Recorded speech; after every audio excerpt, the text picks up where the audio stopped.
के बड़े सवाल है 5 और सबसे पहले युद्ध भड़कने का बाजार में और कितना डर है, ये जानना और समझना जरूरी है। फेड की मीटिंग के बाद क्या अमेरिका को, अमेरिकी बाजार को और हम सबको डरना ज़रूरी है? तीसरी बड़ी बात है कि क्या बाजार में कुछ बड़ा होने वाला है? कई बार जब आप सोचते हैं कि रेंज बाउंड बाजार है, रेंज बाउंड बाजार है, रेंज में है, तब जब आम राय बन जाए तभी बाजार कुछ बड़ा और कुछ अलग करने की सोचता है। तो वैसा हो सकता है क्या? हो सकता है तो कब, कैसे और किस तरफ? लोकल फंड्स और एफआईज दोनों की तरफ से किस तरह के संकेत हैं बाजार के लिए? और आखिर में ये कि अगर मुनाफा है तो बुक कर लें या रुकें, क्योंकि अभी तक प्रॉफिट में है काफ़ी सारे पोर्टफोलियो, स्पेशली जिन्होंने पिछले 2-3 महीने में पैसे लगाए। जाहिर सी बात है आप अपना मुनाफा मैक्सिमम करना चाहते हैं, लेकिन साथ ही उसे नुकसान से भी बचाना चाहते हैं। बिल्कुल। तो क्या स्ट्रेटेजी इस तरह के बाजार में होनी चाहिए, इस पर करेंगे पूरा विश्लेषण। चलिए, कंफ्यूजन में हम देंगे आपका साथ और बताएंगे कि आपको क्या करना है। लेकिन सर, क्योंकि इंटरनेशनल मार्केट में बहुत कुछ हो रहा है और एक युद्ध है जो फैलता जा रहा है, 7वां दिन है, कहने को तो इजराइल ईरान के बीच में है, लेकिन अमेरिका अब यहाँ पर झंडा लेके खड़े हो गए हैं। तो सर पहले तो बताइए क्या हो रहा है यहाँ? देखिए, सारे संकेत अमेरिका की तरफ से जो आ रहे हैं वो बहुत एग्रेशन के हैं। वो ईरान के आसपास के देशों में अपनी सैन्य शक्ति बढ़ा रहे हैं, युद्धपोत भेज रहे हैं। और नेहा, मैं आपको ऑनेस्टली बताऊं, अगर आप शाम को 2-4 जनरल न्यूज़ चैनल इधर से उधर घुमा लो ना, तो आपको लगेगा कि रात को जब मैं सोऊंगा उसी वक्त लड़ाई हो जाएगी। लगता है सुबह उठूंगा तो 2-4 बम हम पे ही गिर जाएंगे। तो ऐसा सीरियसली मतलब quite entertaining I must say. तो ऐसा लगता है कि सुबह सुबह मतलब पता चला कि युद्ध वाला नज़ारा ही देखने को मिलेगा। मतलब जिस तरह से वो एनिमेशन, ग्राफिक्स, एआई का इस्तेमाल करके जो दिखा रहे हैं, ज़बरदस्त होता है। मतलब ईरान और अमेरिका से ज़्यादा बड़ा युद्ध, मतलब उनकी धरती से ज़्यादा युद्ध बड़ा टीवी स्क्रीन पे चल रहा है। राइट। तो कुल मिला के बात यह है, लेकिन जो स्टेटमेंट आ रहे हैं वो काफ़ी डराने वाले हैं, इसमें कोई डाउट नहीं है। और ट्रंप का जो रवैया है ईरान को लेकर वो बहुत ज़्यादा आक्रामक है, इसमें कोई डाउट नहीं। क्या वो पहले ये समझ लीजिए कि ट्रंप ने क्या कहा है वो समझे। ट्रंप का ये कहना है कि भाई हम युद्ध के लिए तैयार हैं, बिल्कुल हमारी तैयारी है और हमने प्लान बना लिया है। मतलब हमने, मतलब अमेरिका, मतलब पहली बार सीधे तौर पर ट्रंप कह रहे हैं कि अमेरिका भी ईरान पर हमला कर सकता है। और ये बड़ी बात है, ये छोटा यही लोग हैं जो सीज फायर की पहले बात कर रहे हैं। हाँ, पहले सीज फायर की बात करें, फिर उन्होंने बोला भी कि आपने सीज फायर के लिए देर हो गई, अब कोई सीज फायर नहीं। वो तो तब सीज फायर नहीं जब ईरान ने मना किया।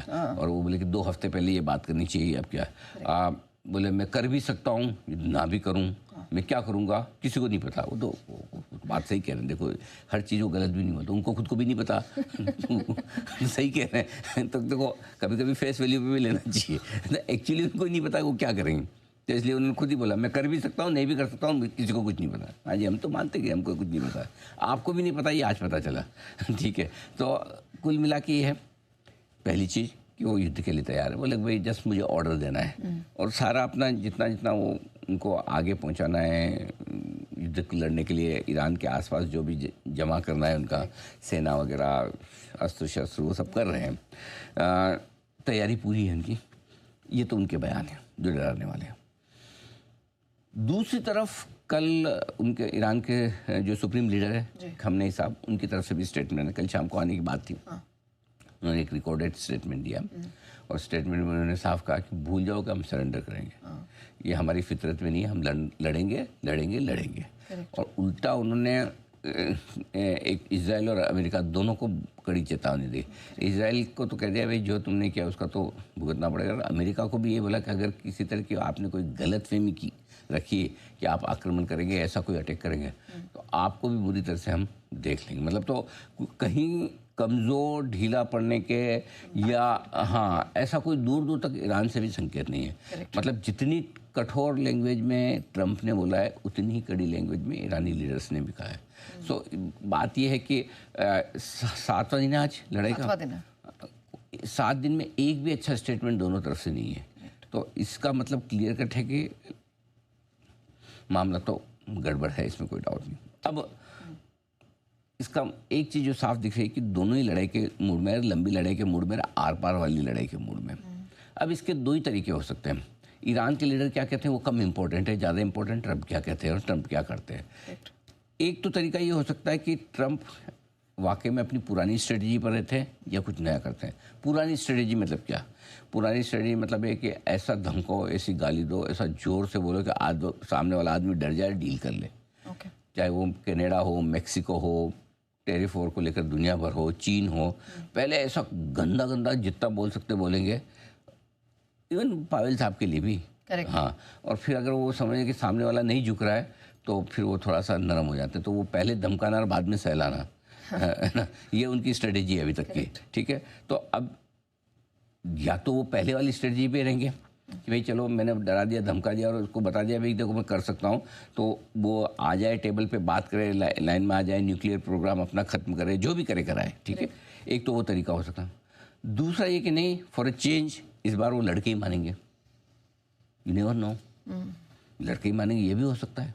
तो दोनों में से क्या सही है ये अपने को नहीं पता, क्या करेंगे नहीं पता एक्चुअली। एक चीज़ जो समझ में आ रही है कि इस बार ईरान के साथ आर पार की लड़ाई के मूड में तो है। अमेरिका ये तो साफ चाहता है कि ईरान का न्यूक्लियर प्रोग्राम आगे ना बढ़े। करेक्ट। तो वो चीज़ बहुत क्लियर है। सो अगर उसको लेकर ट्रंप अगर समझा पाए, झुका पाए, तब तो ठीक, नहीं तो इसका मतलब फिर वो लड़ेंगे ज़रूर, ये बात दिख रही है, और इस बार वो करके ही छोड़ेंगे। सो आई डोंट नो इसका फाइनल सॉल्यूशन कब किस तरफ निकलेगा, बट फिलहाल एक चीज़ बहुत साफ है, दिक्कत तो है। तो फिर अमेरिकी मार्केट्स पे इसका इम्पैक्ट खराब हमारा अमेरिका सबके बाजार का डायरेक्शन इस बात पे डिपेंड करेगा कि ट्रंप क्या करते हैं। ओके, ठीक है। और ये, और साथ में ये बता दूं डिस्क्लेमर जो ट्रंप साहब ने दिया कि किसी को कुछ नहीं पता और उनको भी नहीं पता वो क्या करेंगे।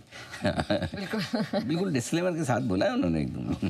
चलिए ठीक है सर, युद्ध तो एक तरफ है लेकिन एक और बड़ा एक चीज़ और जो साथ में ऐड करें, तो ये युद्ध वाला जो मामला है ना, अब आपको हर रोज़ one day at a time देखना पड़ेगा, क्योंकि कब किस तरफ डायरेक्शन लेगा कहना मुश्किल है।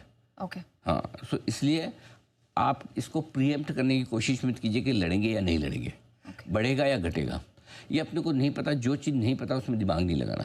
ठीक है। दिमाग कहाँ लगाना, जो चीज़ अपने को पता है। अपने को क्या पता है, ये भी नहीं पता बाजार ऊपर जाएगा नीचे, अपने को सिर्फ ये पता है कि आपकी अपनी पोजीशन क्या है, आपका इन्वेस्टमेंट क्या है, आपकी ट्रेडिंग पोजीशन क्या है, आपकी रिस्क लेने की, आपकी नुकसान करने की ताकत क्या है, वो चीज़ जान लो। आप बाजार के बारे में पॉजिटिव नेगेटिव सोचने के बारे में ये सोचो कि मेरा पोर्टफोलियो या मेरी ट्रेडिंग पोजीशन कितनी कम ज़्यादा हो जाए तो मुझे चलेगा। ठीक है।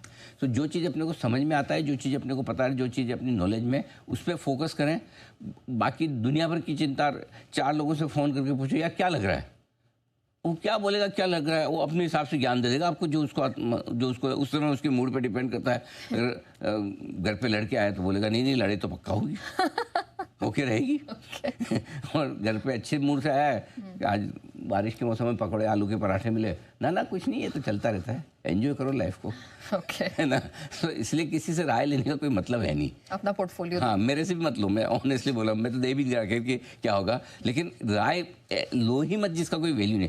क्यों, क्या होगा किसको पता है। तो खाली आप अपना रिस्क मैनेजमेंट, अपनी पोजीशन को लिमिट में रखें, ध्यान से रखें बस। ठीक है, चलिए सर, वॉर के फ्रंट को तो वन डे एट अ